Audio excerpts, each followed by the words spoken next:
I would like to request one question from Tata Group.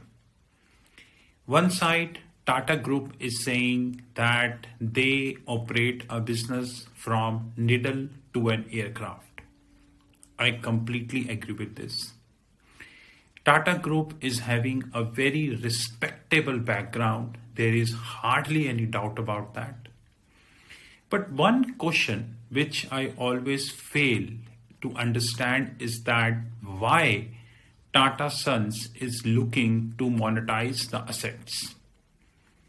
And I'm not saying this. I got this as a public information.